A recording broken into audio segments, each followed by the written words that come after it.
Welcome one and all to The Hedge. I'm Steve Inman with The Game Day. We are joined by a grade A guest today. We've got AND1 mixtape legend Waliyy Dixon, aka The Main Event. We couldn't be more excited. Wally, thanks for coming on the show.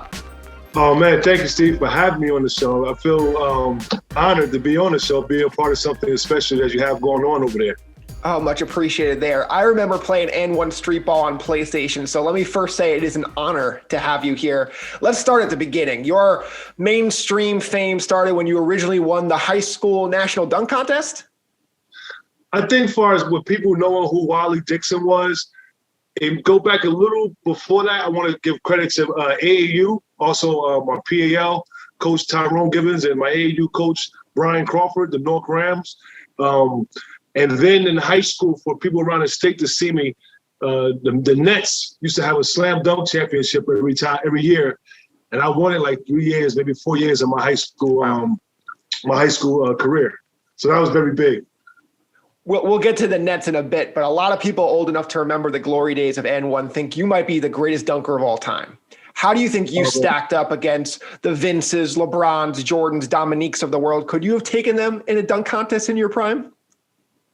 Well, out of those names that you named, I would have to say Jordan would have definitely gave me a run for my money because I was trying to emulate some of the Jordan things, some of the Dominique Wilkins things. But the other guys you named, I'm pretty sure they're seeing some of or bits and pieces of main events. So I think I could have got them. Wow, that is something I would have wanted to see. Hey, salute to them. I mean, you mentioned the Nets before, mentioning the best of all time. Rumor is you decided not to go to the NBA when you had the chance. You want to walk us through that experience and why you decided to stay on the streetball circuit? Yeah, when I mentioned the Nets just a few minutes ago, the Nets was the ones that hosted that high school slam dunk championship. Right. So now let's just fast forward. At the time, I was under management by Eugene Napoleon. Today, I'm managed by TMI, but I told him it was an opportunity the Nets gave me. Man, remember, I was recruited by Jeff Van Gundy and Eddie Jordan. Right. When I signed with Rutgers University, let's say maybe a week after I signed, those guys went on and went with their careers, which at the time I was young, I was mad. But I understand maturing that, they did what they had to do and they in a better position than Rutgers. They're in the NBA now. So I think it was a twofold thing where Coach Jeff Van Gundy, I want to thank him to this day for giving me an opportunity. And through Eugene Napoleon and through a guy named Renato Mack, who was working for the NBA, they got me a chance to work out at the rookies camp. I worked out the rookies camp for that whole week. I was killing. I got invited to the veterans camp with Jason Kidd and all of those guys. And I told Eugene Napoleon at the time, I said, you know what? I said, I'm not going to go. He was like, what do you mean? I said, there's two reasons why I'm not going to pursue this. I said, the first reason is a year before that, I was in a car accident where I almost lost my life as well as lost my leg. Man. I broke my 10th fib. The mercy break went through my leg. So I knew competitive-wise, I knew I couldn't play an 82-game schedule, especially you talk about the NBA. That's high. Like, when I step on that court, I give my all. So I knew that I would be a disservice to the organization because I wouldn't be able to give my all with my injury.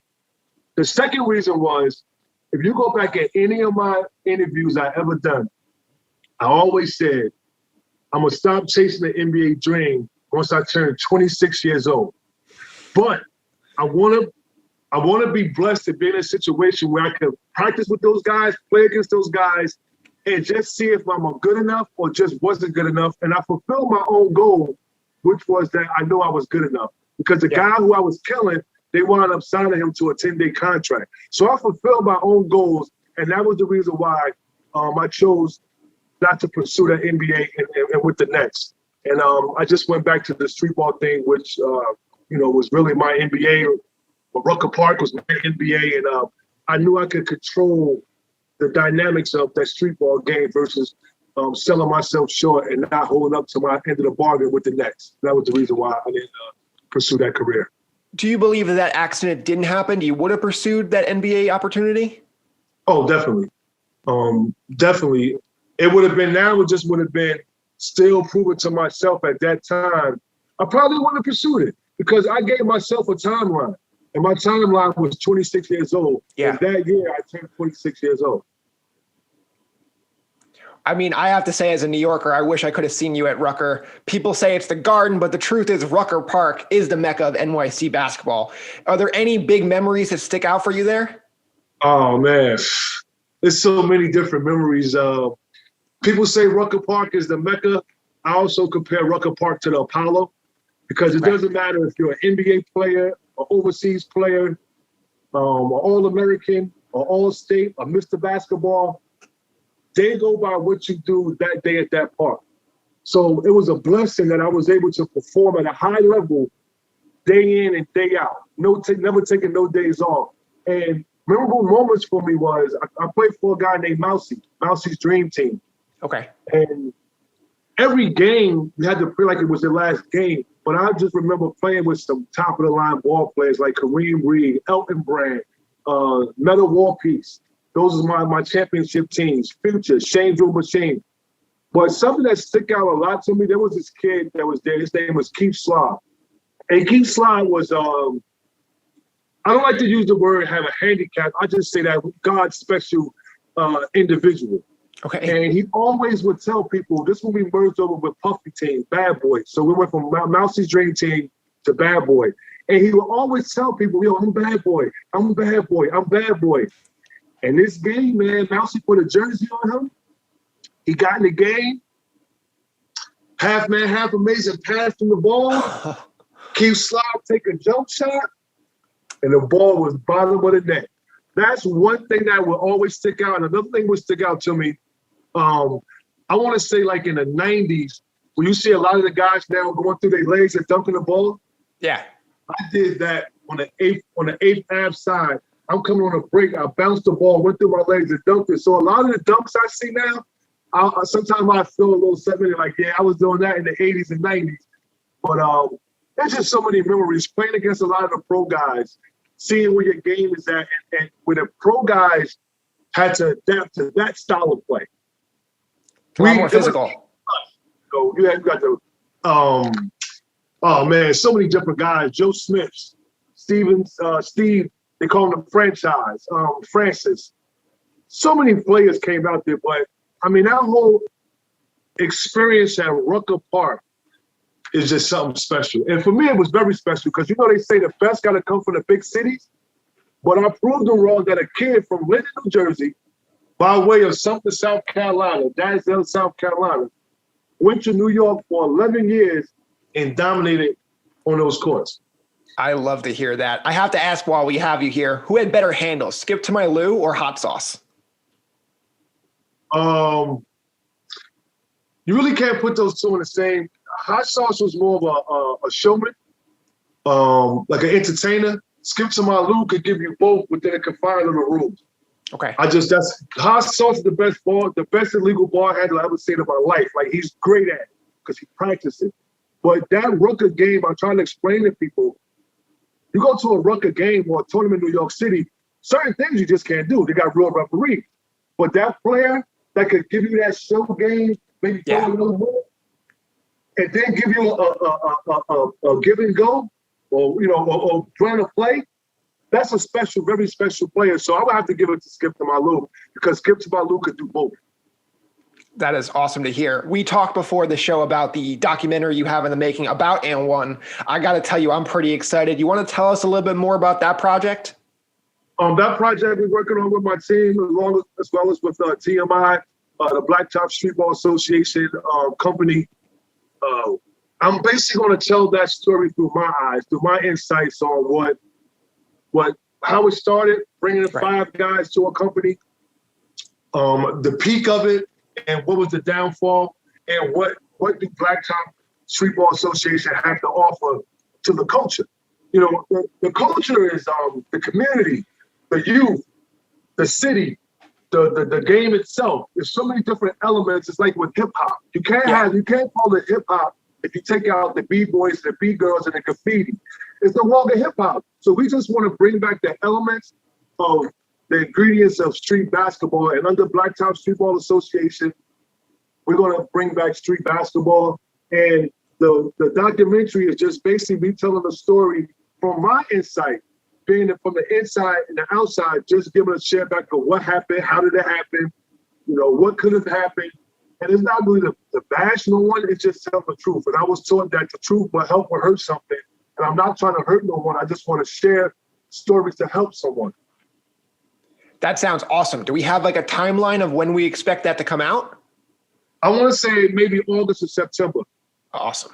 That is really great to hear. We can't wait to see that. You mentioned it a little bit before, but AND1 mixtapes inspired, a whole generation of ballers. How much of your direct influence do you see on some NBA players today? Oh man, a lot. The way I would like to answer that question is, do you remember what Allen Iverson did as far as the dress code for the NBA? Of course. I think our style of play did the same thing for the players on that court. The Kyrie Irvings, the Steph Currys. A lot of those guys took pieces and they was watching us. They had their ballers. See, the guys that I just named and a lot of other guys, there's a difference between a baller and a hooper. Yeah. So the Kyrie Irvings and them, those are the ballers, man. Those are the guys who study pieces of our game, but through their natural abilities and their wanting to be the best, and go back to Iverson, how they wanted everybody to be in the suits and no tattoos.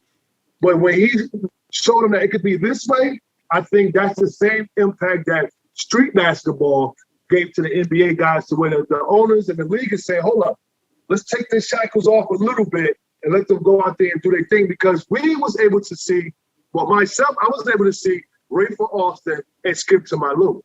Yeah. The NBA was only one to share Rayford Austin with us. Imagine if they would have let Skip to my Lou break out. Oh man, it would have been incredible. Is there a guy in the NBA today that reminds you of you? I like the Blake Griffin, the Kawhi. See, I was more of a game dunker. Like that was my thing. Coming down that middle, just banging it. The Vince Carter when he was playing. There's a couple of guys that's out there that got that bounce, but I give credit to a lot of those guys. You see the dunk contest, I give a lot of credit, but at some point, I really believe that they was watching some of the street ball legends to take bits and pieces, and I commend them for doing it on that high level. I feel like the dunk contest has gotten a little stale. Like it seems like these guys are not really being creative. We got to get you to coach them up and be like, hey, try this, try that. You get one of these guys under your wing, who knows? You could revitalize the dunk contest. Man, I would love to do that. I say this and I always say it.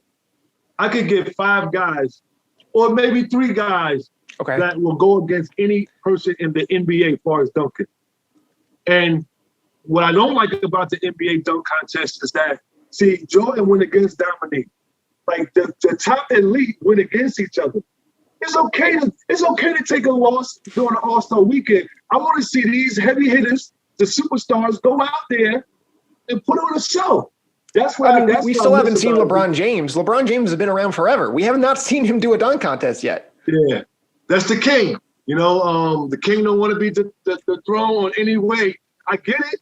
But at the end of the day, those are the essence. And that goes back to what we talked about earlier about the essence of something, where the best went against the best stuff the best.